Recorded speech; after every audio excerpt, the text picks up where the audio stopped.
Sebuah cerita tentang dua orang anak yang diasuh oleh sosok ibu yang ternyata adalah sosok makhluk goib. Macam cerita Wewe Gombel aja nih jangan berlama-lama, siapkan kopi. Mari kita gibahin film ini. Let's get it now.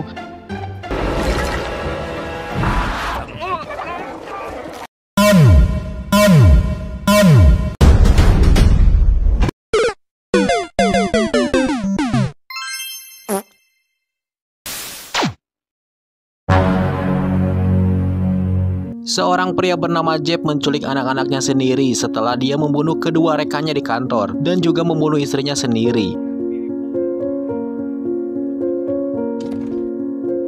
Jeb depresi karena krisis ekonomi yang membuat runtuhnya bursa saham yang akhirnya Jeb tidak bisa membayar cicilan pinjol lagi. Waduh.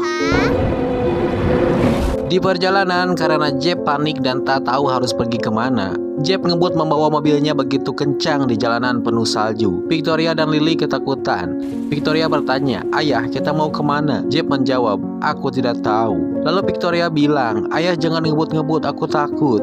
Karena kesal, Jeb bilang, "Diam kau," sambil berteriak. Lalu mobil yang mereka tumpangi tergelincir karena Jeb hilang fokus mengemudi dan terperosok ke jurang. Mereka selamat dari kejadian itu. Lalu Jeb membawa mereka masuk ke hutan dan menemukan rumah tua di dalam hutan.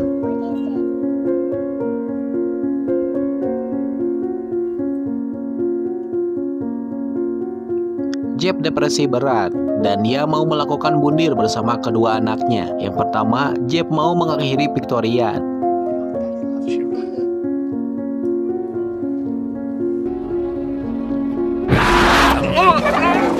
Namun dari arah belakang Jeb ada seseorang yang menariknya. Victoria tidak tahu apa yang sedang terjadi karena penglihatan dia kurang jelas setelah ayahnya membuka kacamatanya. Malam pun tiba. Sambil memeluk Lily sambil tidur di depan hawu, tiba-tiba ngegulutuklah buah ceri ke arah mereka. Mereka akhirnya menghabiskan malam berdua saja di rumah itu tanpa tahu kemana ayahnya pergi. 5 tahun berlalu, Lucas, pamannya Victoria dan Lily masih mencari keberadaan mereka, berharap mereka semua masih hidup meski dia sudah menghabiskan harta, waktu, dan tenaga untuk mencari mereka. Untungnya dia memiliki pacar bernama Annabelle yang selalu mendukungnya. Pemburu bayaran Lucas akhirnya menemukan titik terang. Nah, ada harapan nih. Mereka menemukan mobil yang dikendarai Jeb. Lalu mereka menelusuri jalan menuju ke hutan dengan bantuan anjing pelacak dan akhirnya menemukan rumah tua yang ternyata di dalamnya ada dua sosok anak namun berperilaku aneh dan agresif seperti binatang. Yang ternyata itulah Victoria dan Lily.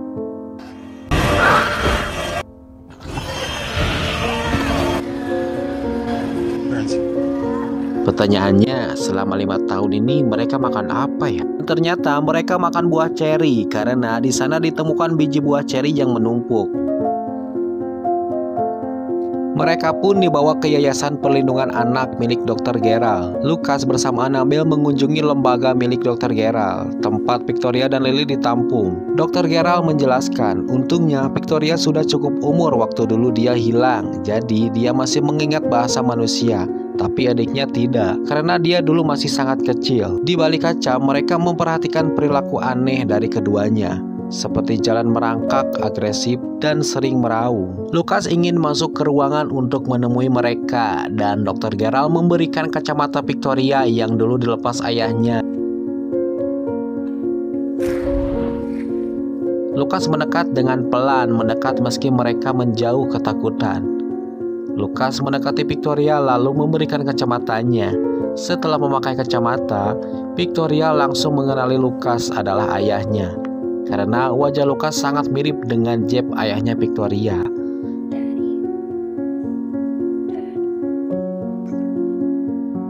Tapi Lucas menjelaskan bahwa dia saudara Jeb, yaitu paman Luke, bukanlah ayahnya.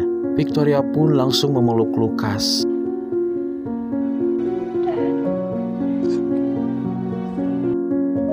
Ternyata bukan hanya Lucas yang mau hak asuh atas Victoria dan Lily. Bibi dari istrinya Jeb bernama Podolski, Bibi Jean juga mau hak asuh jatuh ke tangannya. Enak aja, selama ini kan Lucas yang sudah mati-matian mencari keberadaan mereka. Terus selama ini lo ngapain, Podol? Masih banget gue sama nih orang. Di persidangan, Dr. Gerald menjelaskan perkembangan anak-anak bahwa mereka ada kemajuan. Saat ditemukan, keadaan mereka sangat menyedihkan, terasing, kelaparan, ketakutan. Emosinya terpengaruh karena keterasingan. Untuk bertahan hidup dari keterasingan ekstrim, mereka berimajinasi membuat pelindung, yaitu sosok orang tua yang melindungi mereka, dan mereka memanggilnya Mama. Miss Podolsky. Podolsky melakukan pembelaan bahwa Lukas tidak mungkin bisa merawat mereka karena keuangan dan rumah Lukas yang tidak layak. Cir, polontong si Podol. Dr. Gerald menyarankan agar Lukas pindah ke rumah lembaga kalau ingin dapat hak asuh Victoria dan Lily. Dia pun tidak rela kalau hak asuh diambil si Podolsky karena selama ini yang habis-habisan mencari mereka adalah Lukas, dan Dr. Gerald cuma minta satu syarat. Dia memiliki akses untuk menemui Victoria dan Lily untuk penelitian. Lukas menyetujuinya dan akhirnya hak asuh jatuh ke tangan Lukas. Yeay!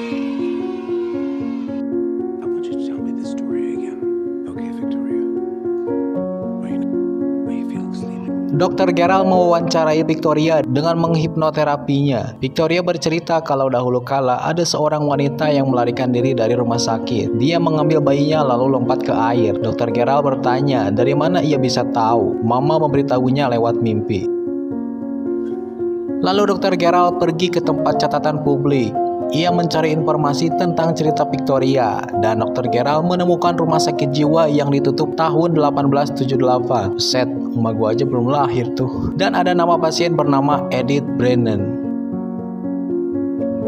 Di rumah lembaga, Victoria bisa beradaptasi dengan cepat. Tapi beda dengan Lily, makan saja dia tidak mau di meja makan, dan tidur pun dia di kolong ranjang.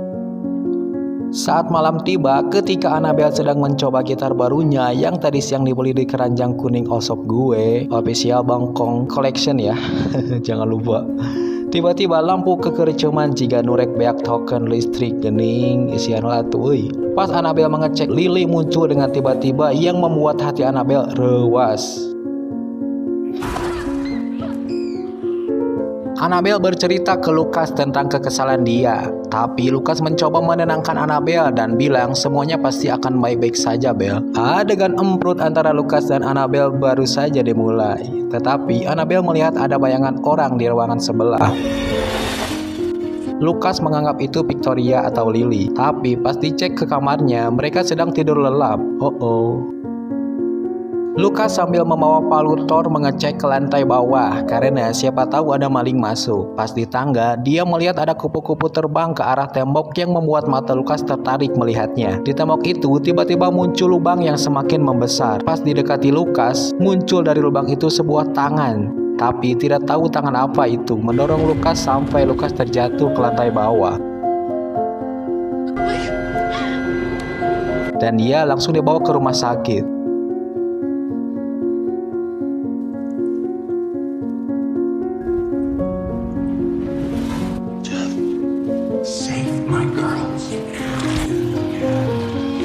Lukas akhirnya sadar setelah mendapatkan penglihatan saudaranya yang menyuruh dia untuk ke kabin.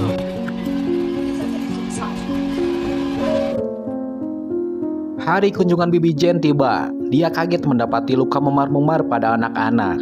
Dia pun bergegas pulang dan mencoba agar Annabelle diselidiki atas tuduhan penganiayaan terhadap mereka. Dr. Gerald mewawancarai Victoria lagi dengan hipnoterapi, menanyakan tentang sosok Mama, siapa Mama dan di mana dia tinggal. Saat Gerald menunjukkan foto sosok Mama, Victoria menyuruhnya untuk pergi karena sosok Mama mulai muncul dari balik dinding.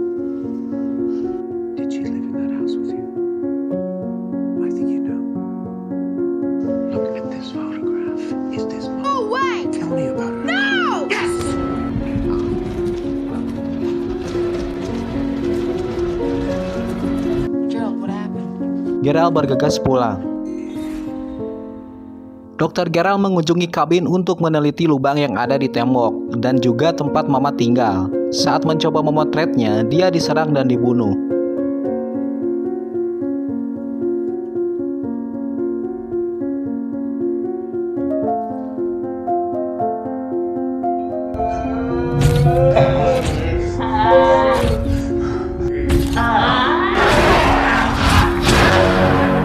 Jadi kesimpulannya, lubang di dinding adalah penghubung antara kabin dan rumah Lucas.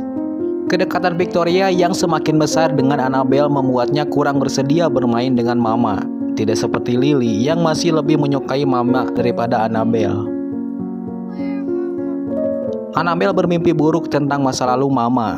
Mama telah bundir dengan melompat dari tebing setelah mencuri bayinya dari para biarawati yang telah memisahkan mereka.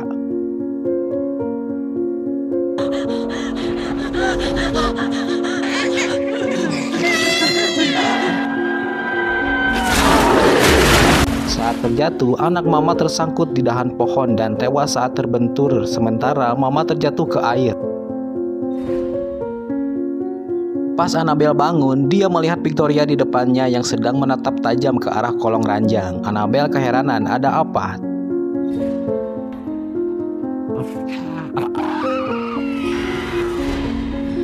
Ih gila, ternyata mimpi di dalam mimpi, atau bahasa gaulnya dream in dream. Kok seperti lagu Westlife ya?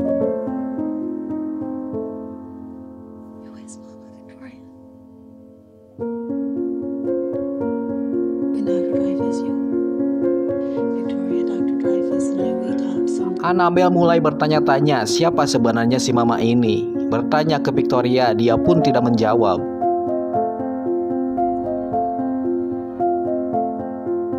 Lalu dia mengunjungi kantor Dr. Gerald, tapi sekretarisnya malah pergi sambil mewek setelah menerima telepon. Annabelle masuk ke ruangan Dr. Gerald, lalu membawa kotak berkas penelitian Dr. Gerald tentang Mama. Di rumah sakit, Lucas menggambar mimpinya tentang Jeb, dan dia ingat gambaran tersebut sama dengan foto yang diambil para pemburu dulu. Lucas bergegas kabur dari rumah sakit, pergi ke kabin.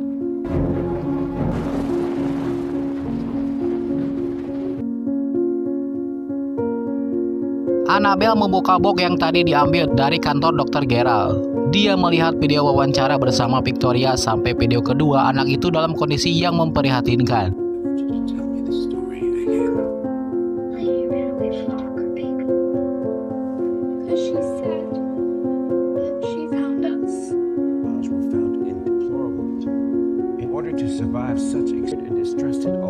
Annabelle sangat terpukul dan menyesal karena terlalu cuek kepada mereka.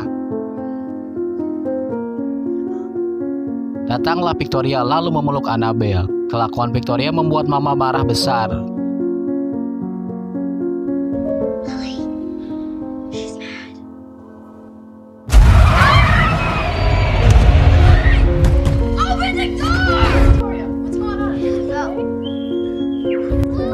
Dia mengejar Victoria, Lily, dan Annabelle.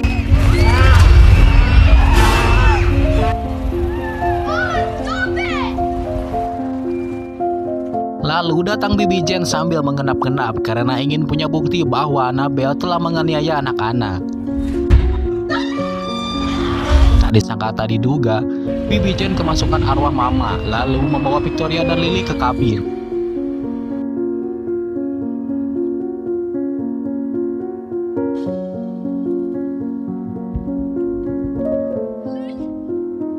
Annabelle berprasangka mereka dibawa Mama ke kabin dan di jalan dia bertemu dengan Lucas.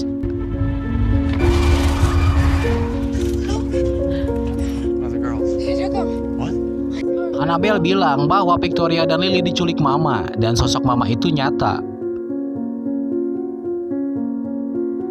Sesampainya di kabin, mereka dikejutkan dengan sosok Bibi Jane yang pasti pegang sama Lucas. Tubuh Jane langsung melepuh seperti kekurangan cairan tubuh karena kurang minumnya Pocari Sweat. Anjay, jadi iklan Dan benar saja, pas keluar pintu belakang kabin, mereka melihat Victoria dan Lily ada di atas jurang. Victoria? Lily?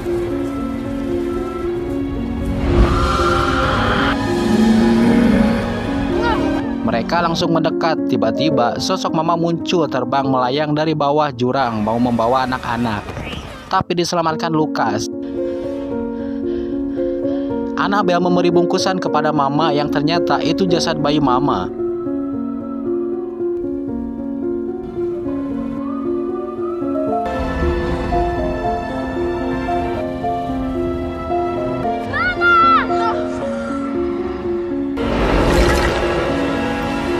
Sialnya, Lily memanggil Mama yang membuat Mama kembali ingin merebut Victoria dan Lily. Pertama, Mama melumpuhkan Lucas, lalu Annabelle. Victoria, sleep, Annabelle. Pas Mama membawa Victoria dan Lily ke tepi jurang, baju Victoria ditarik Annabelle. Lalu Victoria memutuskan untuk tinggal bersama Annabelle. Tapi Lily lebih ikut bersama Mama. Lily, Mama, no. Mama membungkus dirinya dan Lily bagai kepompong yang merubah ulat menjadi kupu-kupu, lalu melompat dari tebing, menghantam cabang yang sama seperti sebelumnya.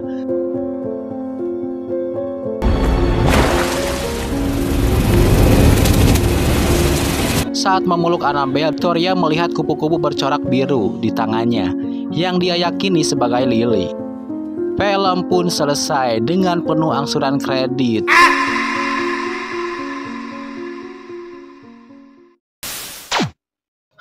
Setelah menonton film ini, gue selalu ngusir kupu-kupu yang masuk ke rumah. Soalnya takut kalau kupu-kupu masuk rumah pertanda Mama juga datang.